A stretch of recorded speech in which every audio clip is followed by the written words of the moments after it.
Hello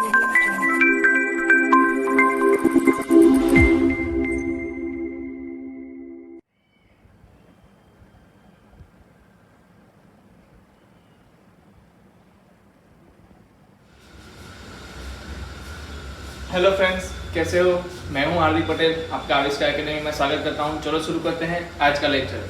आज के lecture में हम क्या शुरू करने वाले हैं? मैट्रिक्स की बात करने वाले हैं हम लोग। डिटरमिनेंट हमने पढ़ चुका है। डिटरमिनेंट हमने बहुत सारे क्वेश्चंस भी देख लिए, जेडब्ल्यू रैप के भी क्वेश्चंस देख लिए। मतलब किस तरीके से डिटरमिनेंट इतना आसान चैप्टर है जो हमें आसानी से एक मार्क्स मतलब एक क्वेश्चन सॉल्व करके देगा, जेडब्ल्यू में भी और बोर्ड में भी इतना ही आसान है वो। ठीक है, बट अब बात करते हैं मैट्रिक्स की, जिसमें ज़्यादातर चीज़ें आपको सॉल्व करनी पड़ेगी, बाय ऑब्जर्वेशन सॉल्व करनी पड़ेगी एंड अदर भी मेथड्स है, बट उस मेथड को लंबा नहीं खींचना है और शॉर्ट में कंप्लीट करना है, तो आपको थोड़ा ऑब्जर्वेशन पावर बढ़ाना पड़ेगा अपना। और ये ऑब्जर्वेशन पावर कैसे बढ़ेगा? तो आप ज़्यादा से ज़्यादा न्यूमेरिकल सॉल्व करोगे तो उससे ज़्यादा के ज़्यादा आपकी जो ऑब्जर्वेशन स्किल है ना वो ज़्यादा डेवलप होगी। तो यहाँ पर हमें कुछ नहीं करना, सिर्फ एक काम करना है, इसमें ज़्यादा से ज़्यादा क्वेश्चन सॉल्व करना है और आफ्टर क्वेश्चन इसको मैं कैसे बाय ऑब्जर्वेशन कंप्लीट कर पाता ये सोचना है। ठीक है, तो मैट्रिसेस जो क्वेश्चन मतलब ये जो चैप्टर है, यहाँ से एक क्वेश्चन जेडब्ल्यू में आता है। ज़्यादातर केस में क्या होता है, एक मैट्रिसेस से क्वेश्चन आता है या एक डिटरमिनेंट से क्वेश्चन आता है। तो कभी कभी बम्पर हो जाता है, 2 क्वेश्चन आ जाते हैं, बट जब से वो 25 क्वेश्चन वाली चीज़ आई है तब से हो सकता है कि आपका एक ही क्वेश्चन आए दोनों में से। फिर भी कोई दिक्कत नहीं है, अगर आपको 4 मार्क या 8 मार्क मिल रहे हैं और इस चैप्टर से मिल रहे हैं, मैं तो बोलूँगा इससे लेने ही चाहिए, है ना। और बोर्ड की बात करें तो बोर्ड में इन दोनों चैप्टर को मिला के आपका 14 मार्क्स का चैप्टर होता है। मतलब 14 मार्क्स का बोर्ड में वो कहाँ से आने वाला है? तो मैट्रिक्स एंड डिटरमिनेंट से आएगा। और उसमें 4 मार्क का जो क्वेश्चन होता है, बड़ा क्वेश्चन, वो भी यहाँ से आता है ना, मैट्रिसेस और डिटरमिनेंट से। तो ये सबसे अच्छी बात है कि आप वहाँ से अच्छे से मार्क्स स्कोर कर सकते हो। अब यहाँ पर बात हम करने वाले हैं मैट्रिसेस की, तो उसमें सबसे पहले स्टार्ट करूँगा मैं, उसकी एक हेडिंग दे दो। क्या देंगे? Matrices heading. बहुत ही इंपॉर्टेंट चैप्टर है, तो बहुत ध्यान से हम इसको कम्प्लीटली स्टार्ट करेंगे और कंप्लीट भी करेंगे। पहला जो लिखने वाली चीज़ है वो ये है कि मैट्रिसेस है क्या। तो ये एक अरेंजमेंट है, इसको आप क्या बोल सकते हो? अरेंजमेंट बोल सकते हो। आप लोगों ने, अगर मुझे याद है, तब तक 10th में सी प्रोग्रामिंग किया होगा, बहुत सारे बच्चों ने सी प्रोग्रामिंग किया होगा। उसमें अरे करके एक चीज़ आती थी। अगर आपने ज़्यादा पढ़ा है तो ठीक है, नहीं पढ़ा है तो भी दिक्कत नहीं है। अरे जैसी कोई चीज़ आती थी, उसको हम क्या करते थे? अरेंजमेंट करते थे उस टाइम पे। तो जो मैट्रिसेस है वो क्या करता है, तो आने वाली कोई डेटा होता है हमारे पास, उसको क्या करता है? अरेंज करके देता है ना। तो इसमें लिख लो आप, इट इज अरेंजमेंट और अरे ऑफ नंबर्स। अरेंजमेंट और अरे ऑफ अ नंबर। चलो ठीक है। सेकंड चीज देखो, इट इज ऑलवेज रेक्टेंगुलर। ठीक है, एक ऐसा लिखेगा आपको, ऑलवेज रेक्टेंगुलर फॉर्म में मिलेगा। ये चीज लिख लो आप। मैं कैसे है वो आगे बताता हूँ आपको। पहले आप इतना लिख लो कि it is in a rectangular form. It is always in a rectangular form. ठीक है, जस्ट अ मिनट। चलिए आगे वो लिखिए। It has m rows and n column. If it has m rows and n columns, then its order is m cross n. Then its order is m cross n. तो अगर मैं ये बात बता रहा हूं तो मुझे जल्दी से बताइए इसका ऑर्डर क्या होगा। कितने लोग इसका ऑर्डर बता सकते हैं? चलो मैं और भी एक दिखाता हूं।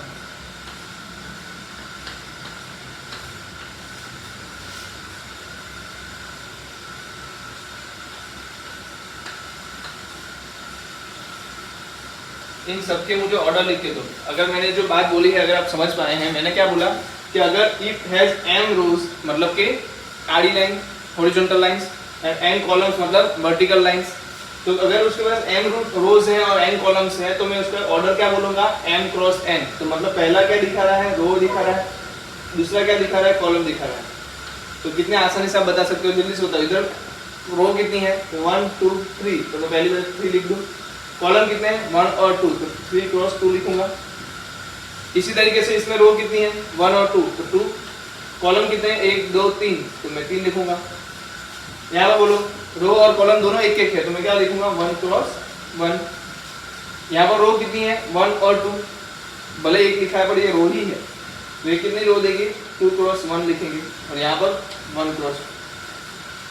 तो समझ में आ रहा है मैं क्या बताना चाहता हूँ। ऑर्डर कैसे डिफाइन होगा, तो भाई नंबर ऑफ रोज हैं जो आगे लिखी जाएगी और नंबर ऑफ कॉलम जो है वो पीछे लिखे जाएंगे।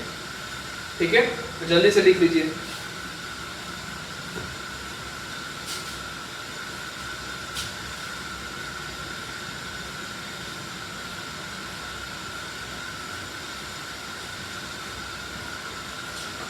चलो, it is commonly denoted by, लिखो फोर्थ लिखो, it is commonly denoted by square bracket और कर्ली ब्रैकेट। ठीक है, तो आप ये लिख लीजिए, it is commonly denoted by square bracket और कर्ली ब्रैकेट।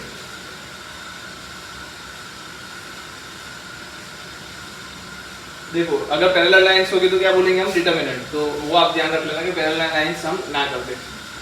चलो हो गया। फिफ्थ लिखो, difference between matrices and determinants.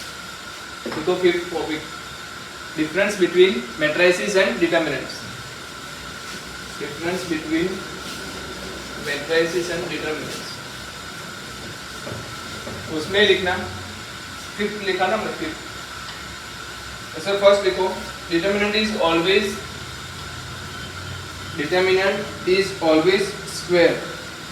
Determinant is always a square. हमने डिटरमिनेंट पढ़ा है, वहां पर देखा था हमने 2/2 आता था, 1/1 मतलब 3/3, 4/4 तक भी आता था।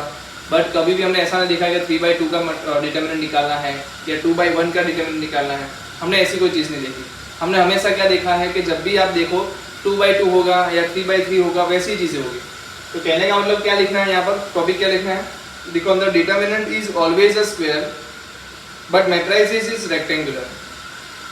तो डिटरमिनेंट हमेशा क्या होगा, स्क्वायर होगा, बट जरूरी नहीं है कि क्या मैट्रिसेस स्क्वायर हो ही हो, वो रेक्टेंगुलर होगा, मतलब वो स्क्वायर हो भी सकता है, वो नहीं भी हो सकता। तो हम क्या लिखेंगे इसमें, determinant is always square but rectangular, sorry matrices is rectangular. चलो सेकंड लिखो, matrices is only an arrangement. Matrices is only an arrangement, मतलब मैट्रिसेस क्या है, तो वो सिंपल एक अरेंजमेंट है, but determinant is a value of it. Determinant has its value. देखो मैं क्या लिख रहा हूँ, वापस लिखो, matrices is only an arrangement but determinant has its value. But determinant has its value. मतलब डिटरमिनेंट आपने देखा होगा तो अरेंजमेंट नहीं है, उसकी अरेंजमेंट आप चेंज कर सकते थे, बट उसके टाइम पे सेम टाइम पे आपको देख पता चला था डिटरमिनेंट की एक वैल्यू होती है, जबकि मैट्रिसेस की वैल्यू नहीं है, वो सिंपल एक अरेंजमेंट है। तो ये एक बड़ा डिफरेंस है इन दोनों के बीच में। चलो सिक्स्थ टॉपिक ले लो, मैट्रिसेस डिनोटेड बाय, चलो इसको हम देखते हैं कैसे लिखा जाता है। तो matrices denoted by capital letters A, I, J, M cross N। ठीक है, ये शॉर्ट फॉर्म है, मैट्रिसेस को डिनोट करने का शॉर्ट फॉर्म है, जहां पर AIG क्या दिखाते हैं, अंदर के जो एलिमेंट्स होते हैं वो दिखा रहे हैं। I क्या है, इसमें I क्या है, तो कि ith रो है, और ये क्या दिखा रहा है, jth कॉलम दिखा रहा है। ठीक है, तो ये आपको पता होना चाहिए कि I क्या डिनोट कर रहा है, रो डिनोट कर रहा है, और J क्या डिनोट कर रहा है, कॉलम डिनोट कर रहा है। ठीक है,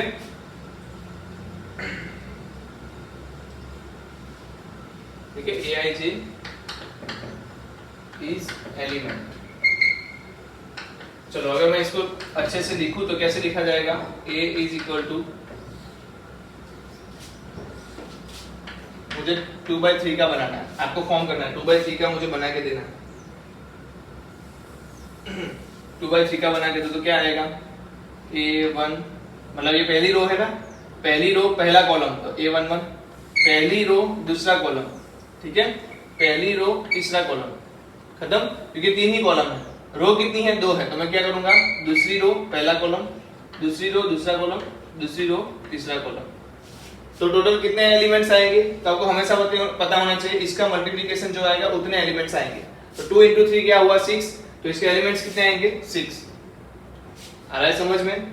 चलो इसका जनरल फॉर्म अगर लिखने जाऊं, मैं क्या लिखने जाऊं, जनरल फॉर्म लिखने जाऊं तो कैसे होगा, क्योंकि तो पहली रो पहला कॉलम, पहली रो दूसरा कॉलम, पहली रो तीसरा कॉलम, करते करते करते पहली रो nth कॉलम, क्योंकि मुझे पता है इसमें कितने कॉलम है, n कॉलम है, दूसरी बात, अगर मैं करूँ यहाँ पर second row first column, second row second column, second row third column, करते करते second row nth column, same चीज मैं क्या कर सकता हूँ mth रो के लिए, क्योंकि मुझे पता है मैक्सिमम कहाँ तक जाएगा, m वाली रो तक। तो m row first column, m row second column, m row third column, करते करते करते m रो nth कॉलम। तो इसको क्या बोल सकते हैं हम, जनरल टर्म बोल सकते हैं, जनरल रिप्रेजेंटेशन। ठीक है, तो जिसमें आपको समझ में आ रहा है कि टोटल एलिमेंट्स कितने होंगे हमारे mn, टोटल एलिमेंट्स कितने होने वाले हैं, mn होने वाले हैं। आपको पता होना चाहिए कि मैट्रिसेस के अंदर अगर मुझे बोला जाए टोटल नंबर ऑफ एलिमेंट्स कितने हैं, तो आपको पता होगा mn होगा। क्या होगा वो, mn होगा। चलो लिख लो।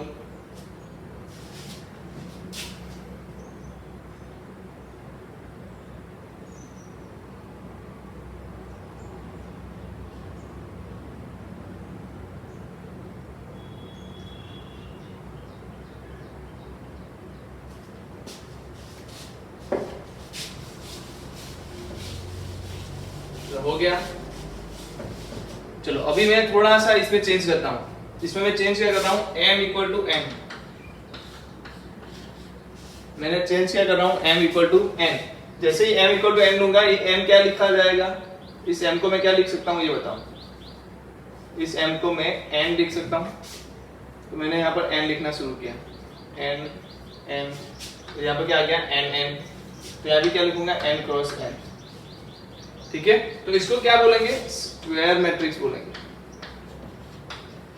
क्यों स्क्वायर मैट्रिक्स बोलेंगे, क्योंकि मुझे नंबर ऑफ रोज और नंबर ऑफ कॉलम सेम मिल रहा है। इस वाले केस में नंबर ऑफ कॉलम कितने हैं n, नंबर ऑफ रो कितनी है n, मतलब दोनों क्या है n है। इसका मतलब कि ये मुझे क्या बोला जाएगा, इसको मैं क्या बोल सकता हूँ, स्क्वायर मैट्रिक्स बोल सकता हूँ। और जब भी बात में स्क्वायर मैट्रिक्स की, पर्टिकुलरली स्क्वायर मैट्रिक्स की जब बात करता हूँ, किसकी बात कर रहा हूँ, स्क्वायर मैट्रिक्स की बात करता हूँ। इधर मैं एक और कॉलम ऐड करता हूँ, रो ऐड करता हूँ, जो मुझे थोड़ा आसान करके देगा। ठीक है, जब भी मैं किसकी बात करता हूँ, स्क्वायर मैट्रिक्स की बात कर रहा हूँ, ये जो बीच में एलिमेंट्स आते हैं ना,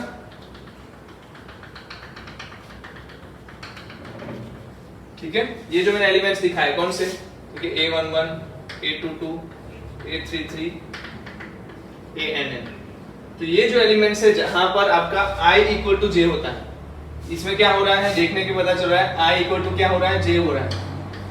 तो इसको क्या बोलते हैं, डायगोनल एलिमेंट्स बोलते हैं,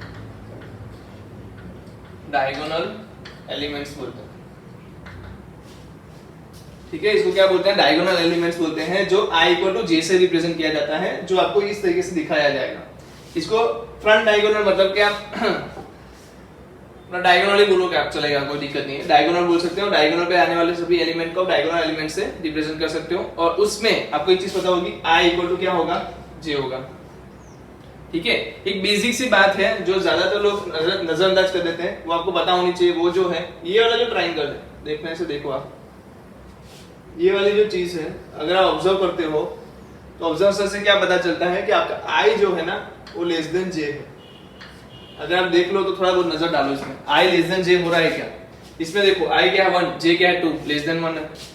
इसमें I क्या है 1 और J क्या है 3, तो मतलब I लेस देन J है। यहाँ पर 2 और 3 है तो I लेस देन J है, 3 और n है तो आपको पता है I लेस देन J है। तो ये पूरा जो डायगोनल एलिमेंट के ऊपर की जो चीज है, डायगोनल एलिमेंट के ऊपर की जो पूरी चीज है, उसमें क्या लिखा जाएगा, I less than J। Same case अगर आप यहां पर बात करते हो तो इसको क्या लिख सकता हूं मैं, I ग्रेटर देन J। तो ये डिनोट करने का तरीका है कि आप अगर डायगोनल एलिमेंट के ऊपर वाले सारे एलिमेंट्स की बात करना चाहते हो तो आप क्या लिख सकते हो, I लेस देन J। अगर डायगोनल एलिमेंट्स के नीचे के सारे एलिमेंट्स की बात करना चाहते हो तो आप क्या लिख सकते हो, I ग्रेटर देन J। तो ये आपको पता होना चाहिए। अगर शॉर्ट में मैं लिखता हूं इसको, I equal to J, I less than J and I greater than J। तो ये आपको पता होना चाहिए। ठीक है, तो ये क्या दिखा रहा है, हमारा पहला डायगोनल एलिमेंट जो I इक्वल टू J से दिखाया जाएगा। नीचे वाला जो एलिमेंट है वो कैसे दिखाया जाएगा, I ग्रेटर देन J, और ये कैसे दिखाया जाएगा, I लेस देन J के फॉर्म में। तो कितने लोगों को ये समझ में आ गया? अगर आ गया हो तो जल्दी से लिख लो। और मैं एक क्वेश्चन दे रहा हूँ इसके बाद, जिसको आपके मैट्रिक्स बनाना है। मैं आपको क्या दे रहा हूँ, एक क्वेश्चन दे रहा हूँ जिसमें आपको मैट्रिक्स डिफाइन करना है। तो पहले तो आप ये लिख लो, बहुत ही काम की चीजें हैं। और एक चीज आपको बताऊं, नीचे जो i की वैल्यू है वो कहाँ आएगी, तो 1 से लेके m तक, और j की वैल्यू क्या आएगी 1 से लेके n तक। बहुत छोटी बात है बट पता होनी चाहिए।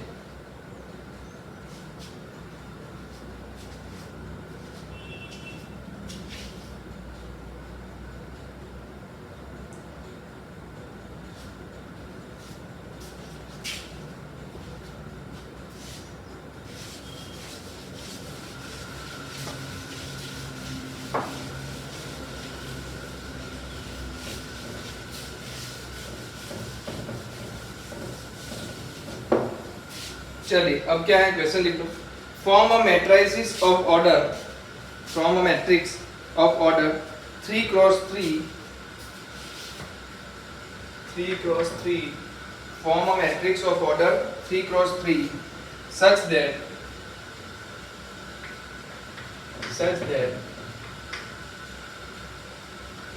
aij जो एलिमेंट है, aij क्या है, जनरल फॉर्म ऑफ एलिमेंट है, i minus j by two, i minus j by two, कब, जब i लेस देन j है,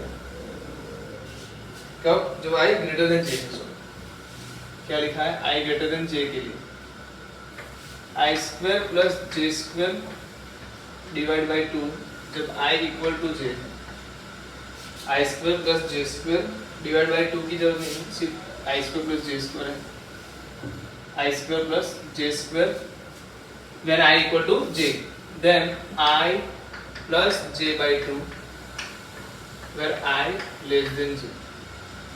ठीक है, तो क्या क्वेश्चन है, हमें मैट्रिक्स बनाना है जहां पर aij कैसे दिखाया गया है, तो i ग्रेटर देन j के लिए i minus j by to है, i इक्वल टू j के लिए i square plus j square है, और i लेस देन j के लिए i plus j by to है। तो आपको दिखाना है कि इसका क्या होगा।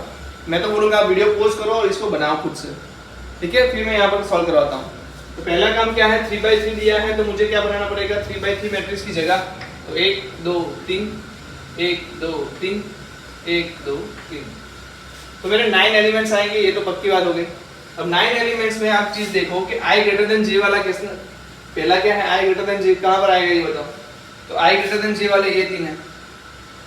तो यहाँ तो क्या लिखा जाता है, पहले तो मैं सिंपल एलिमेंट में लिख देता हूँ, a11 a12 a13 a21 a22 a23 a31 a32 a33। Okay, तो चलो जल्दी से बताओ कौन से एलिमेंट्स है जो i ग्रेटर देन j देते हैं, 21 देते हैं, 31 देते हैं और 32 देते हैं। अब 21 में मैं क्या रखूंगा, ये वैल्यू रखूंगा तो क्या आएगी 2 माइनस 1/2, फिर क्या आएगा 3 माइनस 1/2, 3 माइनस 2/2 है, वही है, सही है।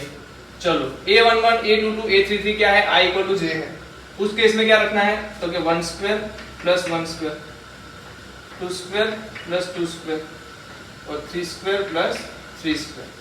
तो इसमें भी कोई दिक्कत नहीं है, सिंपल सा। अब बात करते हैं i लेस देन j के लिए, तो उसमें क्या रखेंगे, i की वैल्यू 1 प्लस करेंगे और j की वैल्यू क्या है 2/2, 1 प्लस 3/2, फिर यहाँ पर क्या आएगा 2 प्लस 3/2। ठीक है, चलो इसकी वैल्यू लिख दो जल्दी से। आंसर क्या आएगा ये लिखो, पहले का आंसर आएगा 1 स्क्वायर प्लस 1 स्क्वायर, क्या आएगा 2, यहाँ पर क्या आएगा 1 प्लस 2/2 कैंसिल, तो मतलब 1 प्लस 1 तो वापस से 2, 1 प्लस 3/2 तो क्या लिखा जाएगा 2 मल्टीप्लाई होगा तो 5/2, तो यहाँ पर 2 माइनस मतलब तो क्या आएगा 3/2 आएगा, 2 स्क्वायर प्लस 2 स्क्वायर मतलब 8 आएगा, 2 प्लस 3/2 आएगा आपका 7/2। चलो नीचे क्या आएगा 3 माइनस हाफ 5/2, फिर 3 माइनस 1 तो आएगा 2, फिर आएगा 3 स्क्वायर प्लस 3 स्क्वायर तो आएगा 18। तो कुछ आपका आंसर इस तरीके से लिखेगा, है ना। तो ये क्या हो गया मेरा 3/3 का मैट्रिक्स हो गया जो मेरी गिवन कंडीशन को फुलफिल करता है। तो कितने लोगों को समझ में आया। तो क्या ऐसे क्वेश्चंस आप कर सकते हो, तो ऐसे भर भर के क्वेश्चंस आपके एनसीईआरटी का पहली जो एक्सरसाइज है उसमें दिए गए हैं, तो आपको अच्छे से उसको घर पे होमवर्क में कर लेना है। तो पहला जो एक्सरसाइज रहेगा वो आपका होमवर्क में आज आने ही वाला है, तो जल्दी से आप जब भी ये पूरा क्लास वर्क खत्म कर लो तुरंत का तुरंत आप ट्राई करो कि मैक्सिमम मैट्रिक्स के पहले एक्सरसाइज को आप कंप्लीट कर लो। ठीक है, पहले तो ये लिख लो।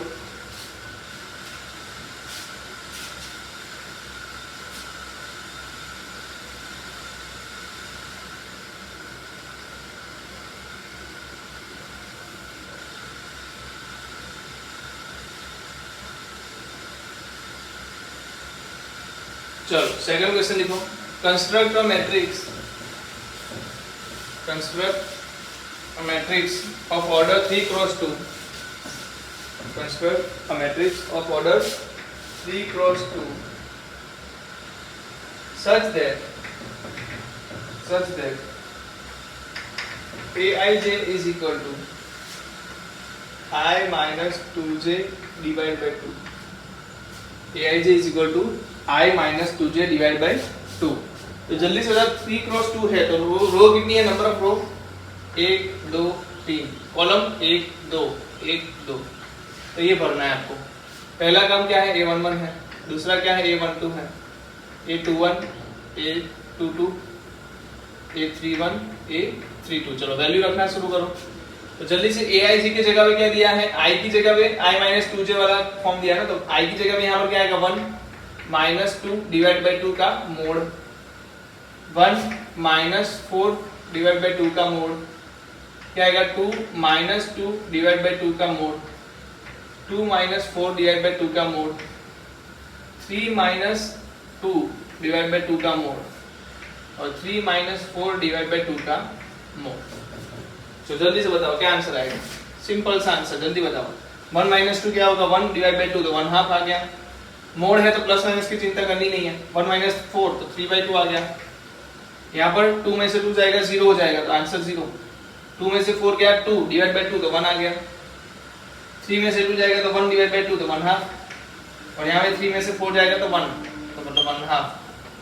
तो आपका आंसर क्या बन रहा है 1/2 3/2 0 1 1/2 1/2, है ना। तो इस तरीके से आपको क्या बनाने हैं, डिफरेंट टाइप ऑफ मैट्रिक्स आपको फॉर्म करने को बोला जाएगा, तब अच्छे से 1-2 मार्क्स के लिए ये चीज कर सकते हो, अपने बोर्ड के लिए भी इंपॉर्टेंट है और समझदारी के लिए भी इंपॉर्टेंट है, ठीक है।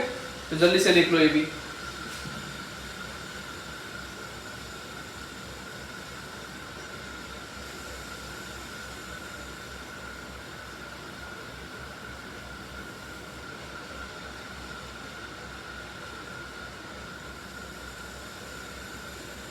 अगर ये हो जाए तो आगे लिखो टाइप्स ऑफ मैट्रिसेस।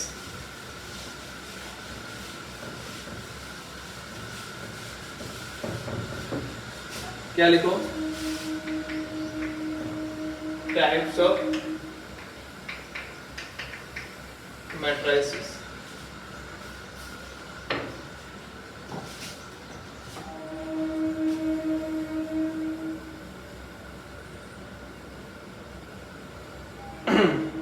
चलो सबसे पहले लिखो रो मैट्रिक्स।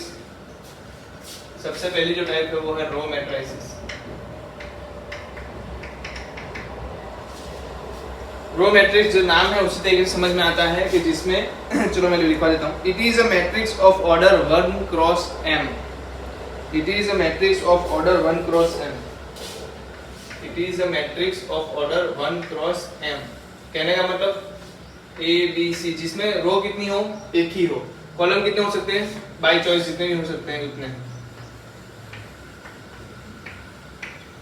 ठीक है। तो ये सारे जो भी लिखे गए हैं वो क्या है 1 क्रॉस 3 1 क्रॉस 2 1 क्रॉस 4, या फिर मैं बोलूँ 1 2 3 4 डैश डैश डैश n, इसको लिखूंगा 1 क्रॉस n। तो ये सब जो भी है उसको क्या बोला जाएगा, रो मैट्रिक्स बोला जाएगा, जिसमें नंबर ऑफ रो कितनी है तो कि 1 है। जब भी नंबर ऑफ रो आपका 1 आ जाए आपको क्या बोल देना है, ये रो मैट्रिक्स है, ठीक है। सेम काइंड आप क्या लिख सकते हो, कॉलम मैट्रिक्स, जिसमें क्या है नंबर ऑफ कॉलम जो है वो 1 है, या फिर आप लिखो matrix of order m cross 1। Matrix of order m cross 1 तो कैसे लिखा जाएगा, ABC 3 क्रॉस 1 हो गया, फिर AB हो गया 2 क्रॉस 1, या फिर 1 2 3 डैश डैश डैश m, ये क्या हो गया m क्रॉस 1, ठीक है। तो ये जो केस बता रहे हैं वो क्या दिखा रहा है, कॉलम मैट्रिक्स दिखा रहा है। तो जल्दी से लिख लो, the matrix which has order of m cross 1। Matrix which has order of m cross 1 is called column matrix.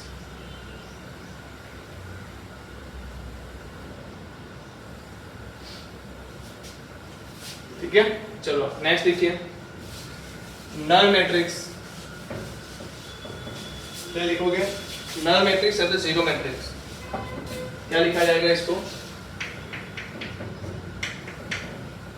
Null matrix या zero matrix. Every element of matrix is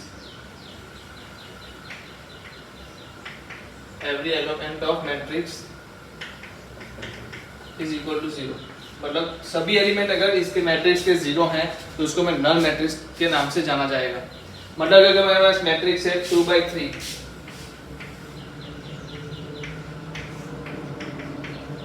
मेरे पास मैट्रिक्स है 2x1, तो ये सब भी जो भी है इसको क्या बोला जाएगा? नल मैट्रिक्स बोला जाएगा। क्यों? क्योंकि इसके सारे एलिमेंट्स क्या है? जीरो है। जब भी सारे एलिमेंट्स, सभी एलिमेंट्स जीरो हो जाए तो आपको सिंपल से बता देना है वो नल मैट्रिक्स है, जीरो मैट्रिक्स है। ठीक है, चलो तो लिख लो। और दूसरी बात, ये दोनों सेम नहीं होंगे। पहली बात इस दोनों को क्या बोला जाएगा? नल मैट्रिक्स तो बोला जाएगा, बट एक चीज ध्यान रख लेना, इसको आप सेम नहीं बोल सकते। नॉट इक्वल टू, ठीक है, ऑर्डर चेंज है तो आप इसको सेम नहीं बोल सकते। ये चीज खास लिख लेना इसके अंदर, ये दोनों सेम नहीं है। दोनों बोले जाएंगे जीरो मैट्रिक्स पर वो दोनों सेम नहीं है।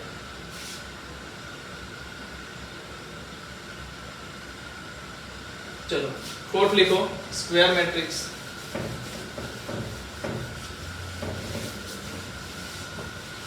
क्या लिखोगे? स्क्वायर मैट्रिक्स लिखो।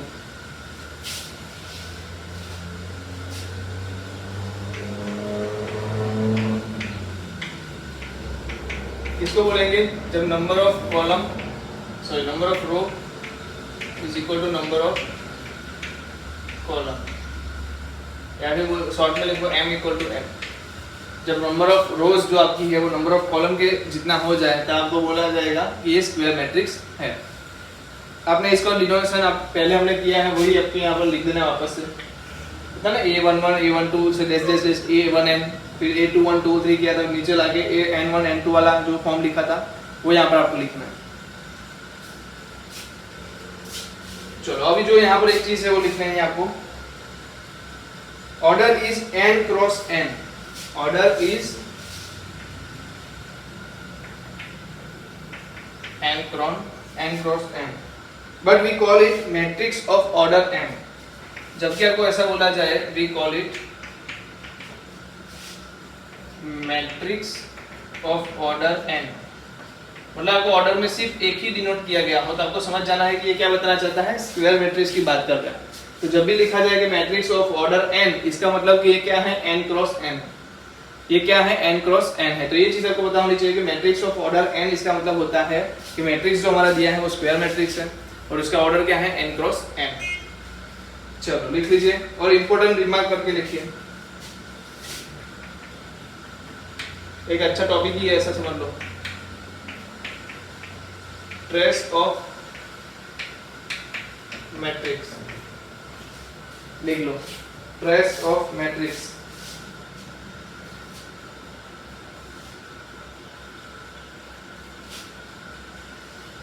सब क्या है ये ट्रेस ऑफ मैट्रिक्स? तो हमने यहाँ पर कुछ डायगोनल एलिमेंट्स देखे थे, कितने लोगों को याद है?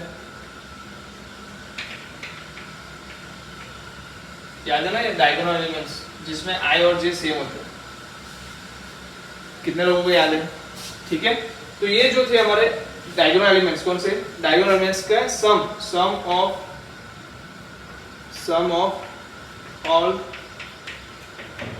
Diagonal elements is called trace of matrix, is called trace of matrix। तो ये चीज सिंपल है कि आपको क्या करना है, डायगोनल एलिमेंट्स करना है। इसको डिनोट कैसे किया जाता है? तो tr से डिनोट किया जाता है। tr of a is equal to summation of i equal to 1 to n a i। क्या हो रहा है, ai मतलब 1 लोगे तो a11 आएगा, 2 लोगे तो a22 आएगा, 3 लोगे तो a33 आएगा, वैसे ही n लोगे तो nn आएगा। कहने का मतलब इसको कैसे दिखता रहता है, a11 a22 से डेस ann। ठीक है, तो डायगोनल एलिमेंट का समेशन है जो क्या बोला जाता है, ट्रेस ऑफ मैट्रिक्स बोला जाता है। ठीक है, जल्दी से पहले डेफिनेशन और ये सिंबॉलिक फॉर्म लिख लो, मैथमेटिकल फॉर्म लिख लो, सिंबॉलिक तो नहीं बोला जाएगा।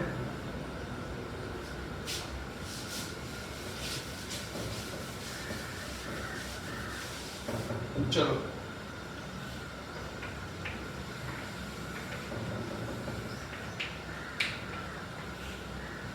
ट्रेस ऑफ ए क्या होगा, ट्रेस ऑफ ए क्या होगा, तो भाई सर 1 - 1 + 7 मतलब कि 7 होगा।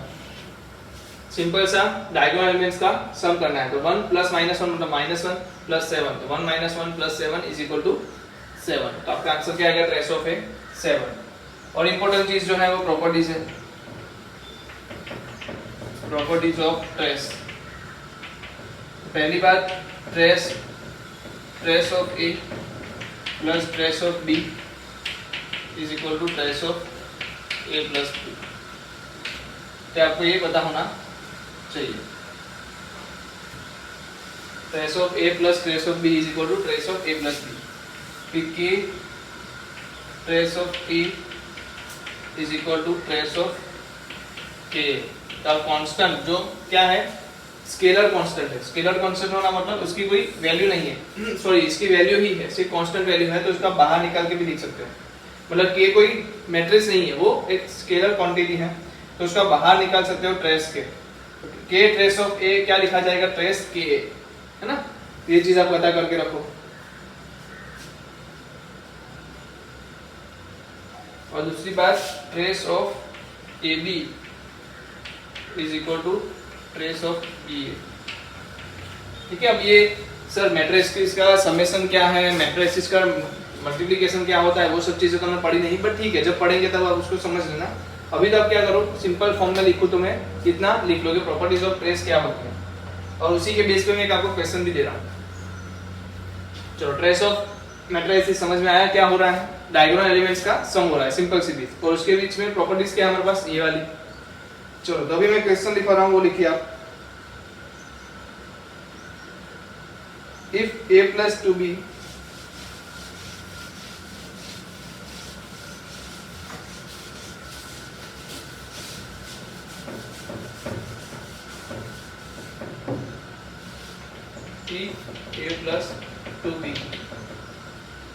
is equal to 165 2 - 3 3 0 3 1 and 2a minus b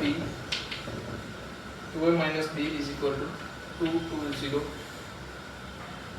-1 -1 1 5 6 2, then trace of a minus trace of b is equal to dash। ठीक है, तो इसको हम कैसे सॉल्व करेंगे, trace of A minus trace of B मुझे मांगा गया है। सबसे पहला काम करेंगे, इन दोनों के ट्रेस ढूंढ लेते हैं, क्योंकि वो तो हमें आता है कैसे, तो कि मैट्रिक्स से कर सकते हैं।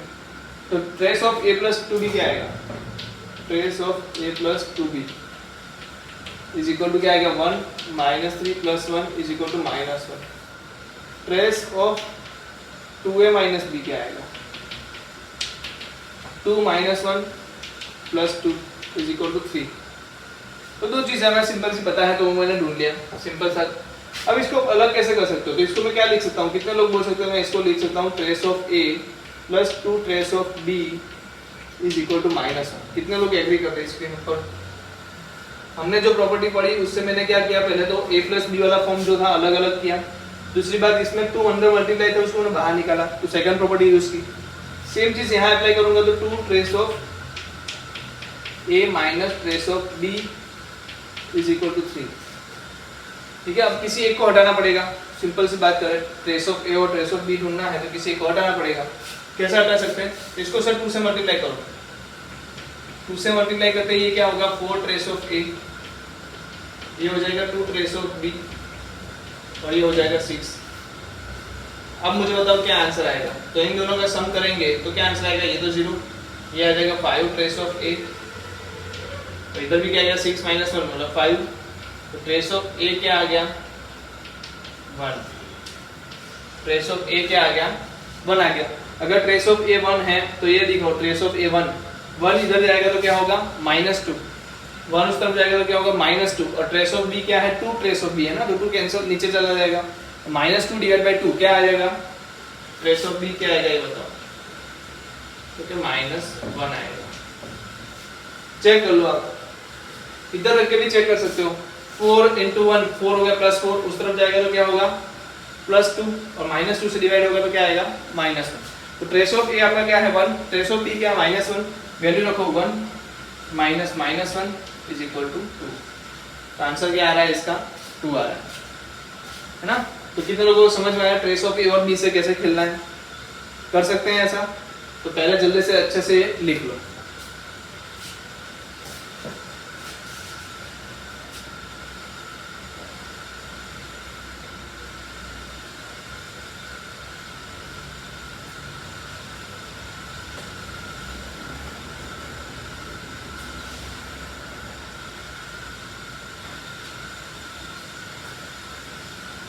चलिए हो गया।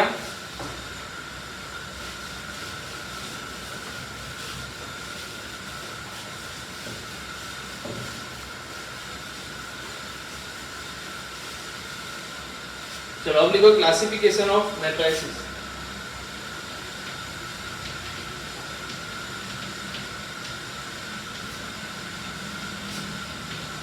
मैट्रिक्स लिख दो तो भी चलेगा।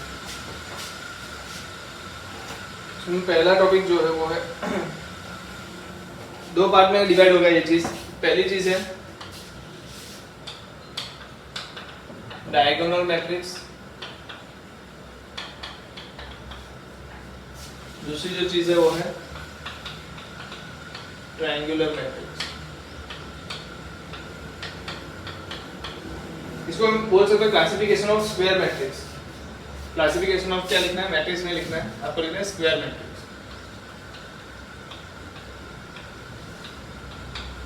इसमें 2 फॉर्म आएंगे, एक तो डायगोनल मैट्रिक्स आएगा, एक और क्या आएगा ट्रायंगुलर मैट्रिक्स आएगा। और डायगोनल के अंदर भी क्या आएगा, 2 फॉर्म आएंगे, स्केलर और दूसरा आएगा आइडेंटिटी।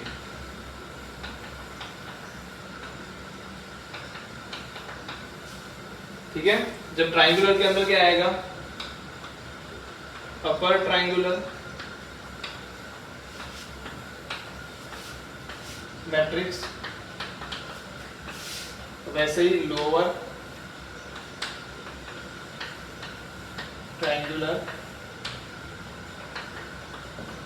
मैट्रिक्स। ठीक है। अब जो हमें लिखना है वो ध्यान से लिखो। जो डायगोनल मैट्रिक्स है, पहली चीज डायगोनल जो मैट्रिक्स है उसको कैसे डिनोट किया जाता है। तो डायगोनल मैट्रिक्स को कैसे डिनोट किया जाता है, तो उसमें सिर्फ डायगोनल एलिमेंट्स आपके नॉन जीरो होंगे, बाकी डायगोनल एलिमेंट्स के अलावा जितने भी एलिमेंट्स है वो क्या रहेंगे आपके जीरो। तो इसमें आप क्या लिख सकते हो, लिखो डायगोनल एलिमेंट्स का नीचे ये बना लो पूरा चार्ट, थोड़ी जगह छोड़ दो नीचे, और नीचे लिखो diagonal element, sorry diagonal matrix लिखो। और डायगोनल मैट्रिक्स में हमें क्या लिखना है ये लिखो, other than elements other than diagonal elements other than diagonal elements should be 0। मतलब जो डायगोनल एलिमेंट है उसके अलावा वाले जितने भी एलिमेंट्स है वो सब क्या होने चाहिए, 0 होने चाहिए। हो सकता है कि एबीसी में से कोई एक 0 हो सकता है एबीसी में से 2 भी 0 हो, बट एबीसी में से कम एक को क्या होना पड़ेगा, नॉन जीरो होना पड़ेगा। एबीसी में से एक को क्या होना पड़ेगा, नॉन जीरो होना पड़ेगा। अगर तीनों 0 हो गए तो बात क्या हो गई, नल मैट्रिक्स हो गया। तो हम उसकी बात नहीं कर रहे, हम यहाँ पर क्या बोल रहे हैं, एबीसी में से कोई एक को नॉन जीरो, एटलीस्ट किसी एक को नॉन जीरो होना पड़ेगा। और दूसरी बात 3 0 जो बाकी के जो भी हैं एलिमेंट्स वो क्या होंगे, 0 होंगे।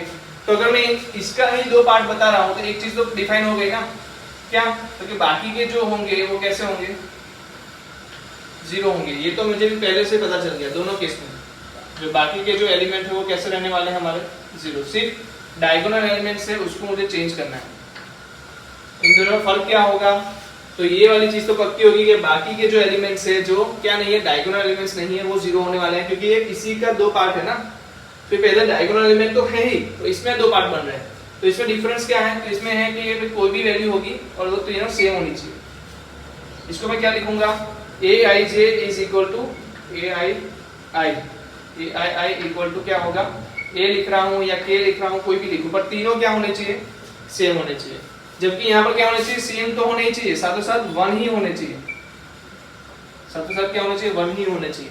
तो इसको क्या बोलेंगे, स्केलर मैट्रिक्स, जहां पर तीनों एलिमेंट्स जो है वो क्या है, सेम है। तीनों एलिमेंट्स क्या है, सेम है, बट वो वन भी हो सकते हैं और नहीं भी हो सकते हैं। यहाँ पर क्या है, तीनों एलिमेंट्स सेम है बट वो क्या है, वन ही है। यहाँ पर आंसर में क्या लिखा जाएगा, वन वन ही लिखा जाएगा। तो इसको हम क्या बोलेंगे, आइडेंटिटी मैट्रिक्स। इसको हम क्या बोलेंगे, स्केलर मैट्रिक्स। तो जल्दी से लिख लो, ये समझ लो।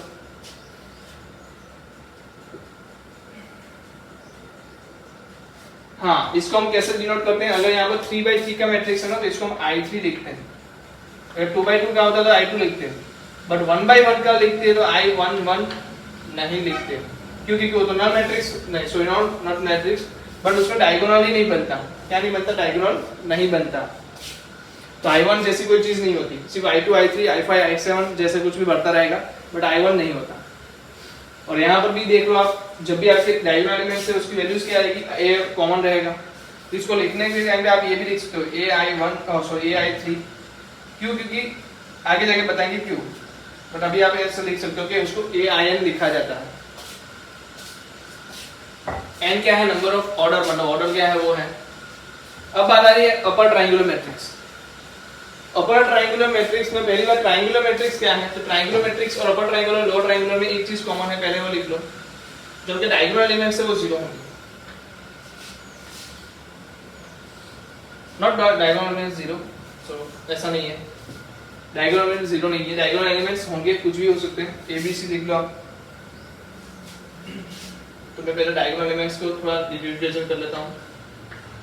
डायगोनल एलिमेंट्स लिख लिए। अब बोल रहे हैं अपर ट्रायंगुलर मैट्रिक्स, तो इसका मतलब कि जो लोअर में मतलब ये तीन जो हैं, ये तीनों क्या होंगे, जीरो होंगे। इसका मतलब i ग्रेटर देन j के लिए, i greater than j, aij, i greater than j के लिए आंसर क्या आएगा, जीरो।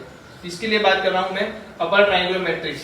तो अपर ट्रायंगुलर मैट्रिक्स दिखने से पता चलेगा कि नीचे का जो पार्ट है वो जीरो होना चाहिए। तो यहाँ पर क्या आएगा, d e f ले सकता हूँ, नीचे का जो पार्ट है वो क्या है, जीरो है। उसी तरीके से जब मैं लोअर ट्रायंगुलर मैट्रिक्स बोल रहा हूँ तो नीचे वाली चीज क्या आएगी, जीरो या नॉन जीरो हो सकती है, बट ये तो क्या होने चाहिए, जीरो ही होनी चाहिए। इसका मतलब मैं क्या बोलूंगा, aij i less than j is equal to zero. तो लोअर ट्रायंगुलर मैट्रिक्स के लिए क्या कंडीशन है, क्योंकि aij i less than zero zero होना चाहिए, और ग्रेटर अपर ट्रायंगुलर के लिए i greater than j zero होना चाहिए। ठीक है, तो यही है तरीका, ये दिखाने का अलग से है। क्या ये DEF जीरो हो सकते हैं, हाँ हो सकते हैं, कोई दिक्कत नहीं। क्या ये DEF जीरो हो सकते हैं, हाँ हो सकते हैं, कोई दिक्कत नहीं। इसका मतलब अगर ये DEF जीरो हो गया तो क्या ये same to same diagonal matrix दिख रहा है। अगर DEF जीरो है तो क्या डायगोनल मैट्रिक्स दिख रहा है, ठीक है। अगर यहाँ पर DEF जीरो कर दूं तो क्या डायगोनल मैट्रिक्स दिख रहा है, आपको दिख रहा है। इसका मतलब ये डायगोनल जो मैट्रिक्स है ना, वो इन दोनों का सम ही बोल सकते हो आप, कि वो क्या है, एक्चुअली वो अपर ट्रायंगुलर मैट्रिक्स भी है और वो लोअर ट्रायंगुलर मैट्रिक्स भी है। कौन, डायगोनल। क्यों, क्योंकि अपर ट्रायंगुलर मैट्रिक्स के लिए क्या होना चाहिए, नीचे के तीन जीरो है कि नहीं, है। लोअर ट्रायंगुलर मैट्रिक्स के लिए क्या होना चाहिए, ऊपर के तीन जीरो है कि नहीं, है। ये 3/3 है, इसलिए तीन तीन की बात कर रहा हूं। अगर वो ज्यादा होते तो उस तरीके से बात करो, है ना। तो जल्दी से पहले तो ये लिख लो, जल्दी से पहले लिख लो, बहुत ही काम की चीज, जल्दी से लिख लो। फिर इसके नीचे मैं रिमार्क लिखवाता हूं आपको। चलो वीडियो पोस्ट करके लिख लिया होगा आप लोगों ने, अब रिमार्क लिखिए। Every diagonal matrix is always upper and lower triangular matrix. Every diagonal matrix is always upper and lower triangular matrix. Every diagonal matrix is always upper and lower triangular matrix.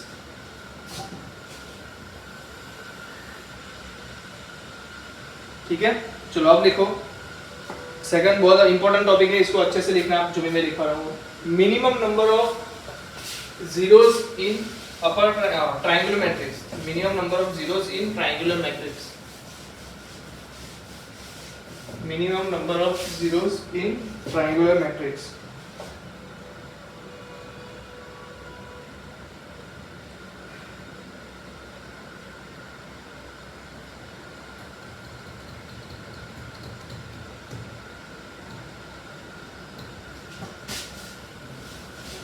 Minimum number of zeros in triangular matrix.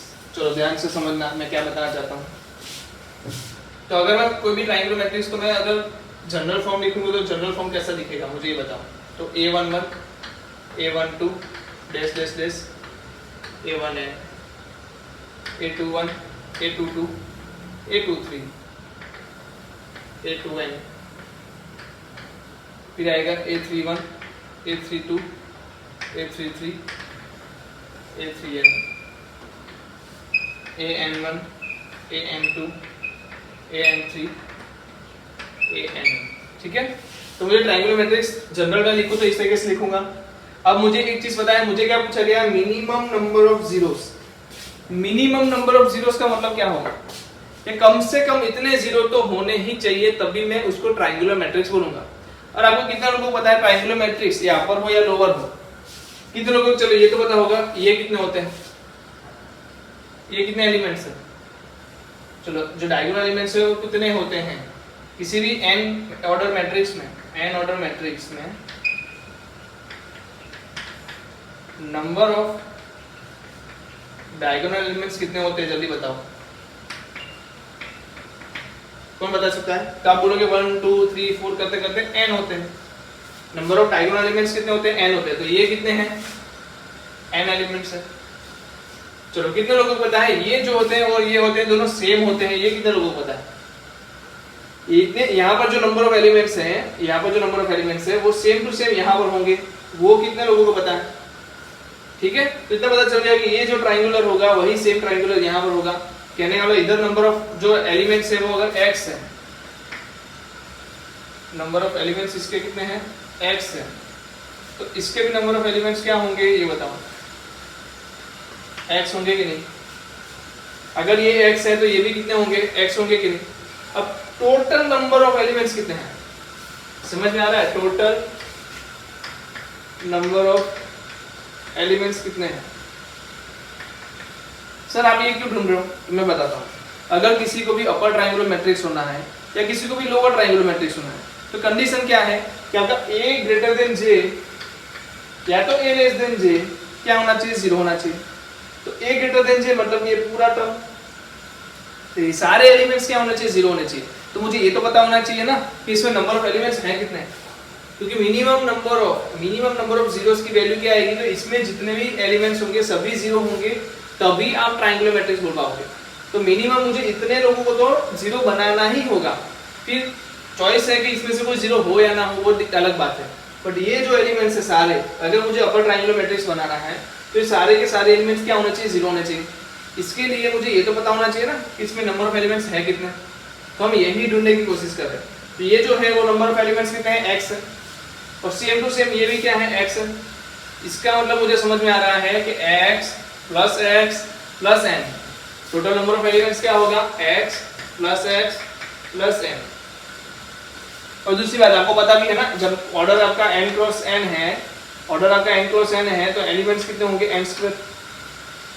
Total number of elements कितने होंगे, n square. यहां से क्या पता चल रहा है, 2x plus n।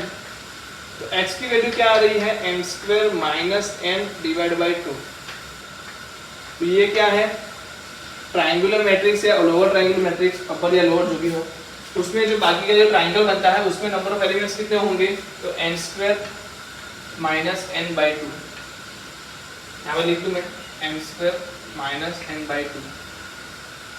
ठीक है, इतने एलिमेंट्स इसके अंदर है और वो सारे के सारे क्या होने चाहिए, 0 होने चाहिए। तो मैंने जो हेडिंग लगाया था minimum number of zeros to become a triangular matrix, या फिर ट्रायंगुलर मैट्रिक्स में मिनिमम नंबर ऑफ जीरोस कितने आएंगे, तो आएंगे n square minus n divide by 2। लिख लो minimum number of zeros in triangular matrix.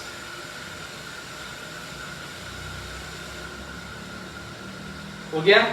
चलो अभी उसी के साथ थर्ड लिखो, minimum number of zeros in diagonal matrix, in diagonal matrix, इसका क्या मतलब हुआ?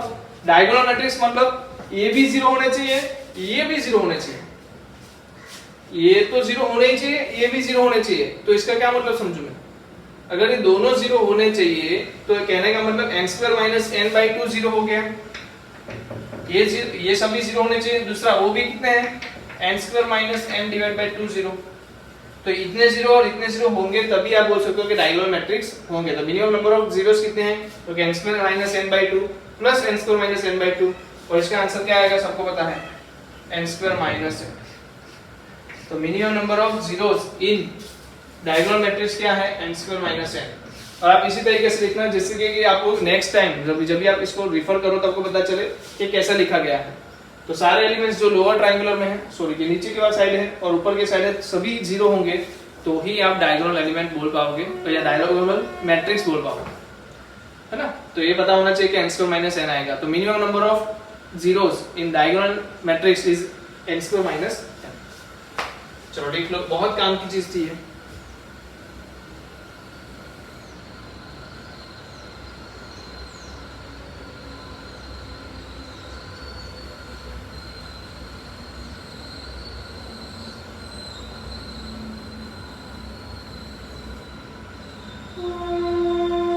चलो अब लिखो maximum number of zeros in diagonal matrix. Maximum number of zeros in diagonal matrix.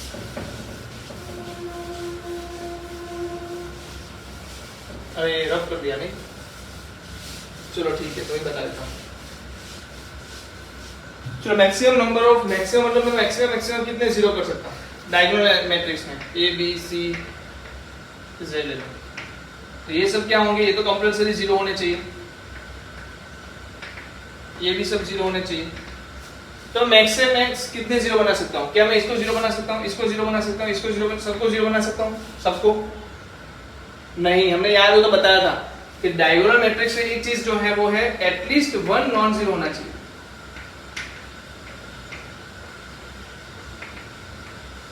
At least 1 diagonal element should be non zero, should be non zero. तो मतलब एक होगा तो भी हमारा काम हो जाएगा। टोटल नंबर ऑफ एलिमेंट्स कितने हैं? n²। उसमें से मैं किसी एक को सिर्फ बोल रहा हूं कि तुम नॉन जीरो लेना, बाकी सब 0 हो सकते हैं। तो टोटल नंबर ऑफ मैक्सिमम 0 कितने हो सकते हैं? Maximum 0।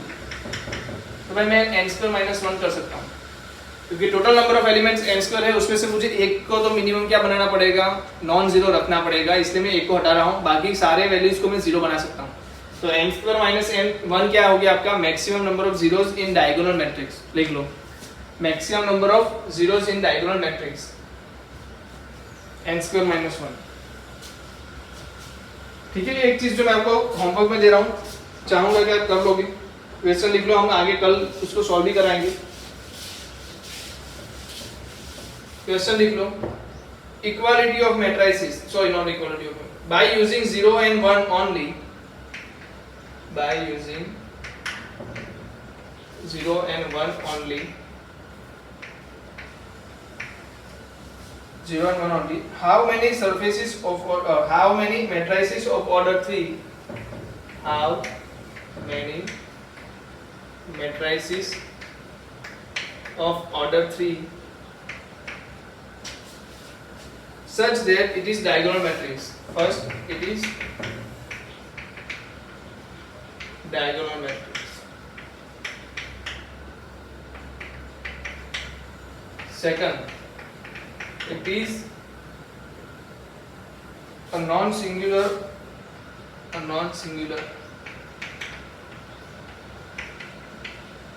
as well as diagonal.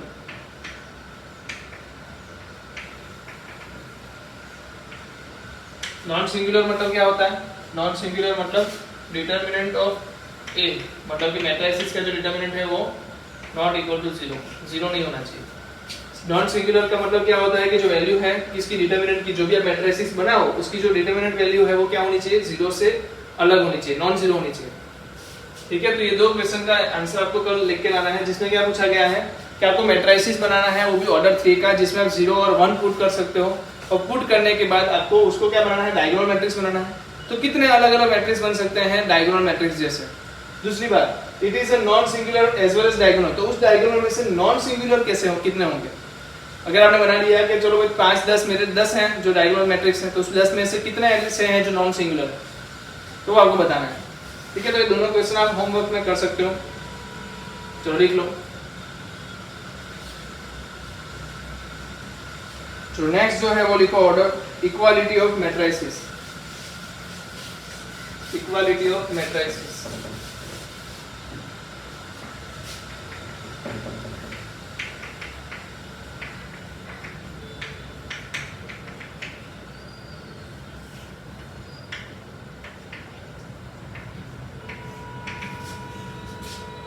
ऐसा लिखेंगे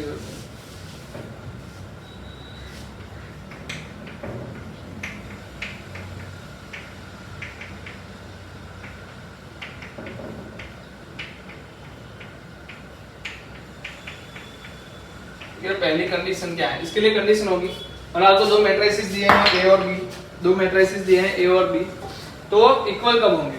तो पहली चीज order should be same, order is same, order same होना चाहिए। पहली बात ऑर्डर सेम है तभी मैं आगे की बात करूंगा। और दूसरी बात A I J is equal to B I J for all I and J, और सभी i और j की वैल्यू के लिए aij is equal to bij होगा, तो ही मैं बोलूंगा कि इक्वल मैट्रिसेस है, अदरवाइज मैं इसको इक्वल मैट्रिसेस नहीं बोल सकता। पहली चीज तो क्या है, ऑर्डर सेम होना चाहिए। दूसरी बात कि जो भी एलिमेंट्स है वो सभी एलिमेंट्स क्या होने चाहिए, सेम होने चाहिए। एक भी एलिमेंट अगर सेम नहीं है तो मैं क्या बोलूंगा, इक्वल नहीं है। अगर मैं थोड़ा डिनोट करके लिखाऊं इसको तो कैसे लिखाएंगे, अगर मेरे पास दो मैट्रिसेस हैं A B C D is equal to, मेरे पास क्या है, पी क्यू RS, तो इसका सीधा मतलब क्या होगा, सीधा मतलब तो यही होगा कि A इक्वल टू P है, B इक्वल टू Q है, C इक्वल टू R है, D इक्वल टू S। अगर ये दोनों मैट्रिसेस इक्वल हैं तो इसका सीधा मतलब ये होता है कि A एलिमेंट P जितना है, B एलिमेंट Q जितना है, C एलिमेंट R जितना है और D एलिमेंट S जितना है। समझ आ रहा है? तो ऑर्डर सेम है, 2/2 है और ये भी 2/2 है। दूसरा, हर एक एलिमेंट सेम है ऐसा मुझे दिया गया है, मतलब कि दोनों इक्वल है, इसलिए मैं इससे क्या नोट कर सकता हूँ कि A इक्वल टू P होगा, B इक्वल टू Q होगा, C इक्वल टू R होगा और D इक्वल टू S होगा। सिंपल। चलो क्वेश्चन लिख लो। मेरे पास क्वेश्चन है x minus y 2x plus z, फिर यहाँ पर है 2x minus y 3z plus w is equal to -150 13। तो आपको वैल्यू निकाली x y z w की। कैसे निकालेंगे? तो पहले तो आपको जितने भी इक्वेशंस मिल सकते हैं वो निकालो। पहला है मेरे पास x minus y equal to -1, 2x minus y equal to 0। इससे पता चल जाएगा कैसे, इसको प्लस कर दो तो y plus y minus y 0, minus 2x plus x minus x is equal to -1। तो आंसर क्या आएगा, x इक्वल टू 1 आ गया। और x इक्वल टू 1 पुट करो यहाँ पर, तो x माइनस वाई क्या है, चलो यहाँ ही पुट कर दो, 2x minus y equal to 0 है ना, 2x minus y equal to 0, तो y इक्वल टू क्या आ गया 2x, y इक्वल टू 2 आ गया। अब x इक्वल टू 1 है, y इक्वल टू 2 है, तो इधर रखो 2x प्लस z, तो 2 1 plus z is equal to 5 है, तो z इक्वल टू क्या आ गया 5 माइनस 2 इज इक्वल टू 3, तो z इक्वल टू 3 आ गया। फिर यहाँ पर क्या दिया है 3 into 3 plus w is equal to क्या है 13 है, तो 3 इंटू 3 क्या होगा 9, तो w क्या आ गया 13 माइनस 9 इज इक्वल टू 4, तो w क्या है आपका 4 है। सिंपल सा आंसर था, इतना आसानी से सॉल्व कर सकते हैं। कैसे पता चला, तो मुझे बोला गया था एक इक्वल मैट्रिक्स है, ये दोनों क्या है इक्वल मैट्रिक्स दिए हैं। कैसे पता चला, ये मैट्रिसेस इक्वल टू ये मैट्रिसेस है। दूसरी बात दोनों क्या है 2/2 है, तो ऑर्डर भी सेम है, इसका मतलब हर एक एलिमेंट इन दोनों के कैसे होंगे सेम होंगे। तो x माइनस वाई -1 आएगा, 2x माइनस वाई 0 आएगा, 2x प्लस z 5 आएगा एंड 3z प्लस w 13 आएगा। जैसे हमने इस इक्वेशन को सॉल्व किया आपको आंसर क्या मिला 1 2 3 4। ठीक है, तो आपको ये क्वेश्चंस भी कर सकते हो आसानी से। इसका मतलब आपका होमवर्क क्या रहेगा, तो पहले तो ये क्वेश्चन, इसके पहले जो मैंने लिखवाया था वो क्वेश्चन, देन होमवर्क है आपका एक्सरसाइज 3.1 जो कि मैट्रिसेस की एक्सरसाइज है ना। तो इतना आप करके लाओगे कल। फिर से मिलेंगे नेक्स्ट लेक्चर में, तब तक के लिए अलविदा।